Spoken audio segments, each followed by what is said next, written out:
अनन्या मेहरा परिवार के कार्यालय के गलियारे में थी। आईने के सामने अपनी लिपस्टिक ठीक कर रही थी। तभी उसे ऊंची आवाज में चिल्लाने की आवाज सुनाई दी। वो रुक गई, भौहें सिकोड़ लीं। अर्जुन चिल्ला रहा था, और अर्जुन ने कभी इस तरह नहीं चिल्लाया था। तुम्हारी हिम्मत कैसे हुई मुझसे ये कहने की उसी दिन जब मैं अपने जीवन की स्त्री को प्रपोज कर रहा हूँ? अनन्या का दिल तेजी से धड़कने लगा। उसने उस आवाज को तुरंत पहचान लिया। क्या तुम्हें पता है कि तुम कितने घटिया, स्वार्थी और आत्ममुग्ध हो? अर्जुन, अनन्या तुम्हें 3 साल से पसंद करती है, और तुमने हमेशा उसके साथ एक बेवकूफ़ की तरह व्यवहार किया है। वो अर्जुन था, वही अर्जुन जिसके लिए वो कई रातों तक रोती रही, वही जिसने उसे हमेशा नज़रअंदाज किया। और अब उसकी देव के साथ सगाई के दिन वो वही स्वीकार कर रहा था जिसका वो इतने समय से इंतजार कर रही थी। तुम्हें वो फेयरवेल की रात याद है, जब तुमने उसे ये यकीन दिलाया कि तुम उसे ले जाओगे, फिर उसे घर पर अकेला छोड़ दिया जबकि तुम किसी और के साथ आए? वह कई दिनों तक रोती रही। और तुम्हें पता है उस समय उसके साथ कौन था? मैं था, हमेशा मैं ही था। हर शब्द उसके दिल में चाकू की तरह चुभ रहा था। वह दीवार से टिक गई, हिल भी नहीं पा रही थी। उसके हाथ कांप रहे थे, उसके पैर जवाब दे रहे थे। देव, मुझे पता है यह मुश्किल है, लेकिन मुझे ये कहना होगा। मैं अब ये छुपा नहीं सकता कि मैं अनन्या को पसंद करता हूँ। मैं उससे पूरी तरह प्यार करता हूँ। अनन्या ने अपनी आंखें बंद कर लीं। उसने इन शब्दों का सालों इंतजार किया था, इस पल का सपना देखा था। लेकिन जब ये सच में हुआ, तो उसे अपने सीने में एक अजीब सा दर्द महसूस हुआ। ये खुशी नहीं थी, न ही उलझन, ये गुस्सा था और एक कड़वी राहत।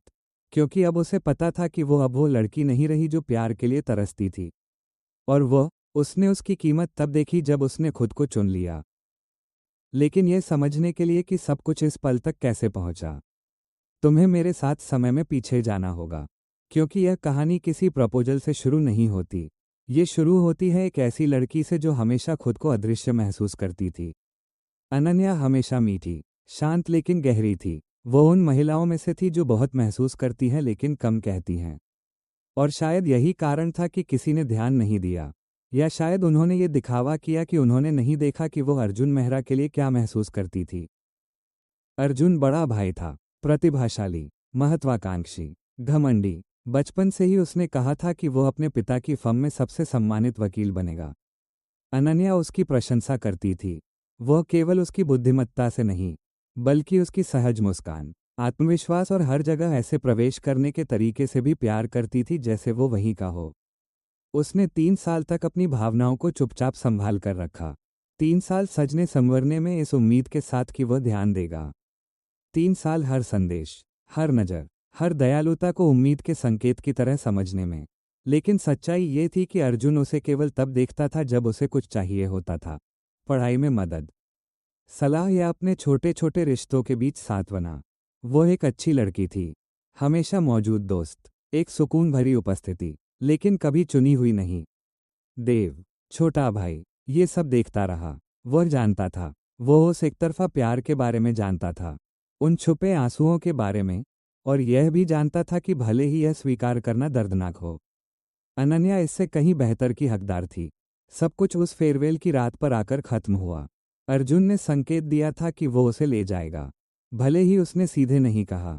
अनन्या ने अपने थोड़े से पैसों से एक नीली ड्रेस खरीदी, बाल बनाए, मेकअप किया और इंतजार किया। उसे लगा उस रात कुछ अलग होगा, कि आखिरकार वो उसे देखेगा। लेकिन अर्जुन नहीं आया। बाद में उसे पता चला कि वह ईशानी कपूर के साथ गया था, मेयर की बेटी।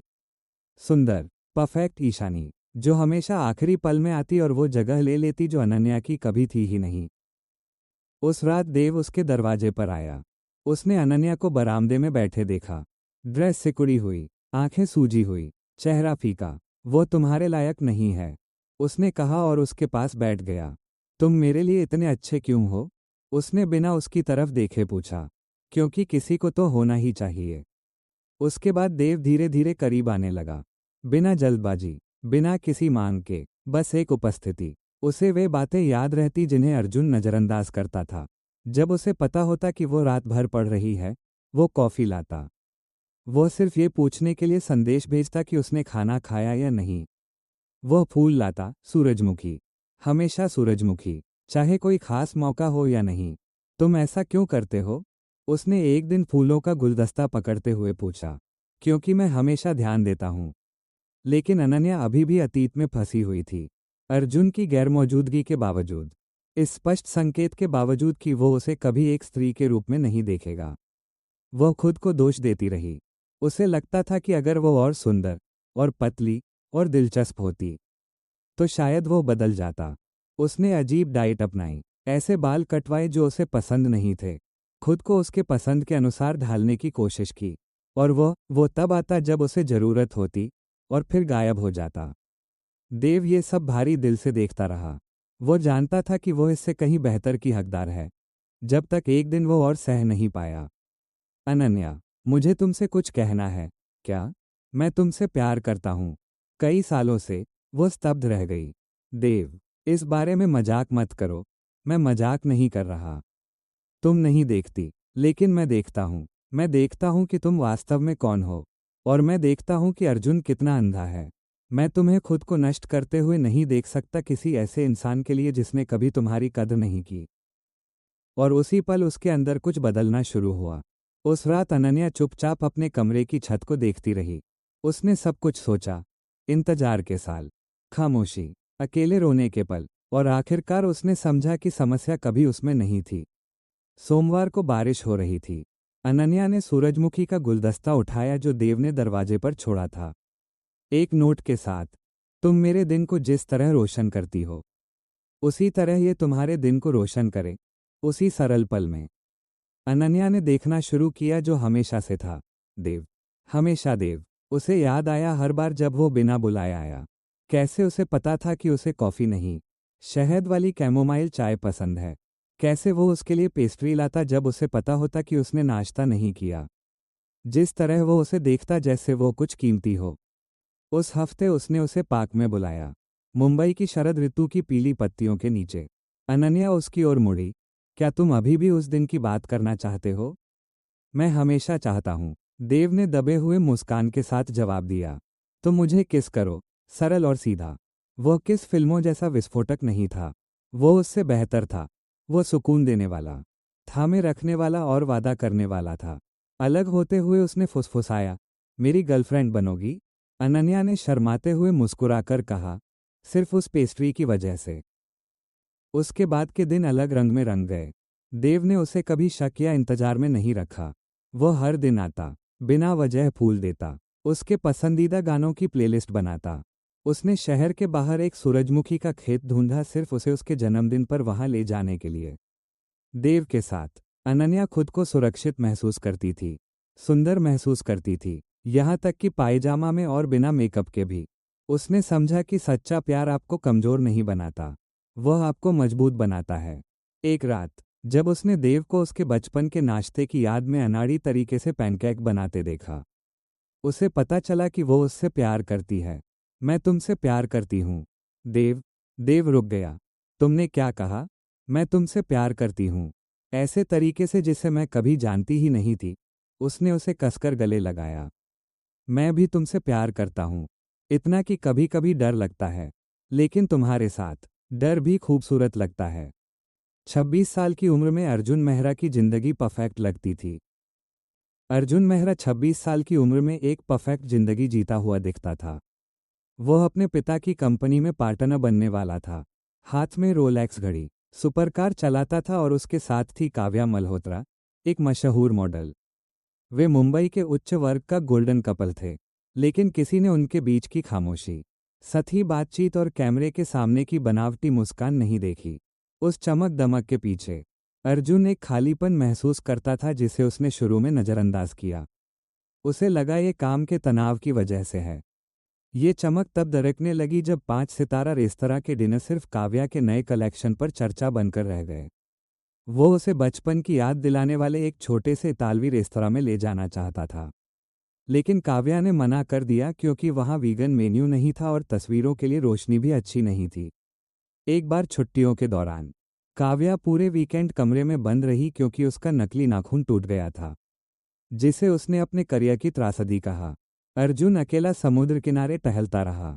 उसने एक जोड़े को लहरों में खेलते देखा और उसे अनन्या याद आई, जो हमेशा कहती थी कि समुद्र हर दुख को ठीक कर सकता है। वहीं से तुलना शुरू हुई। अपनी दादी के जन्मदिन के लंच पर अनन्या देव के साथ आई। एक साधारण पीली ड्रेस में, बाल बंधे हुए, वह खुलकर हंस रही थी। प्लेटें समेटने में मदद कर रही थी, दिलचस्प कहानियां सुना रही थी। उसकी आंखें उस तरह चमक रही थी जैसा अर्जुन ने पहले कभी नहीं देखा था। उसकी माँ ने कहा, अनन्या बहुत खास है, देव बहुत भाग्यशाली है। ये शब्द अर्जुन के दिल पर पत्थर की तरह गिरे।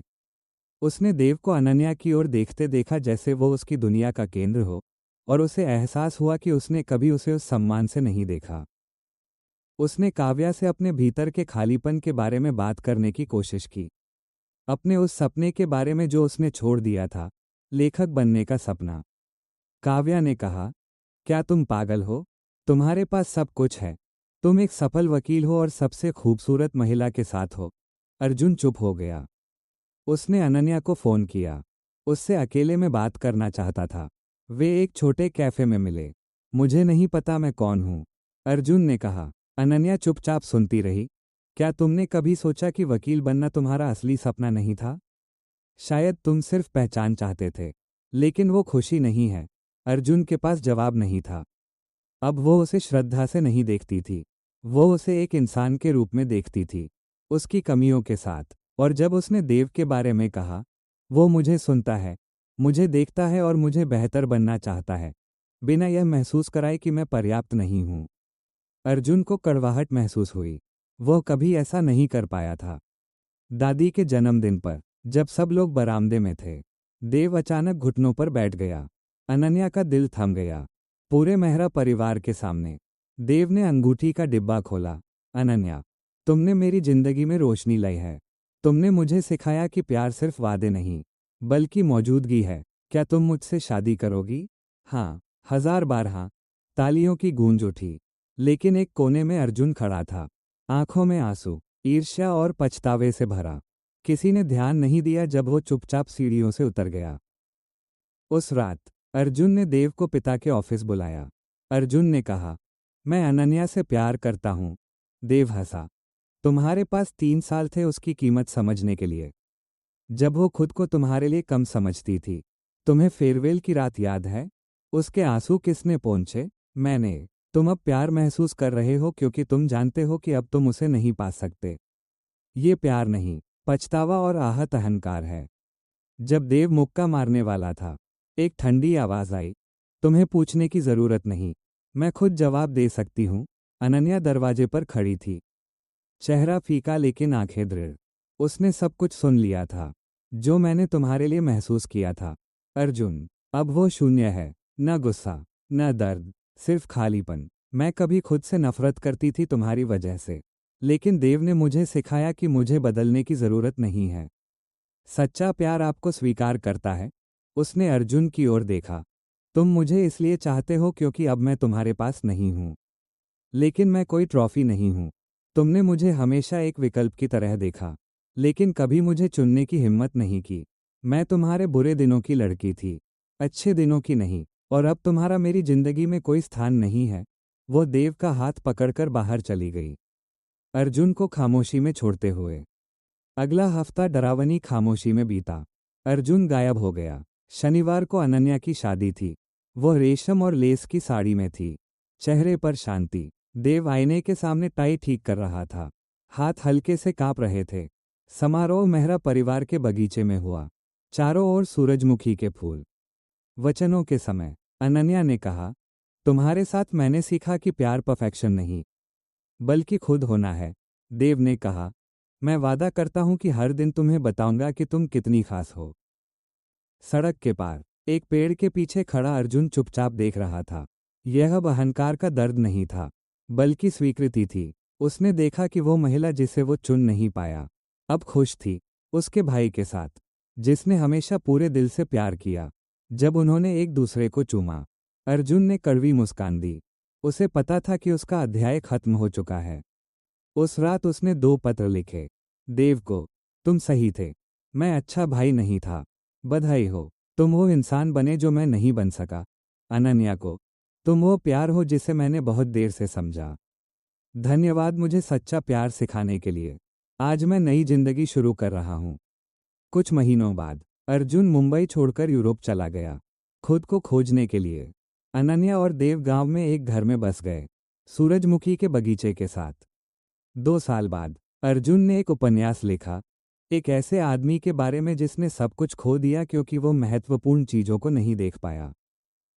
कई साल बाद एक वसंत की शाम अनन्या चाय के साथ बैठी थी। उसकी बेटी दौड़ती आई, माँ देखो, मुझे 4 पत्तों वाला तिनका मिला। देव उन्हें देख रहा था, दिल कृतज्ञता से भरा हुआ। दूसरी ओर इटली के एक गांव में अर्जुन ने एक सूरजमुखी खरीदा और मुस्कुराया। अनन्या की कहानी बदले की नहीं थी, बल्कि खुद से प्यार करना सीखने की थी। क्योंकि असली सुखद अंत यह नहीं कि कोई आपको चुने, बल्कि यह है कि आप खुद को चुनें।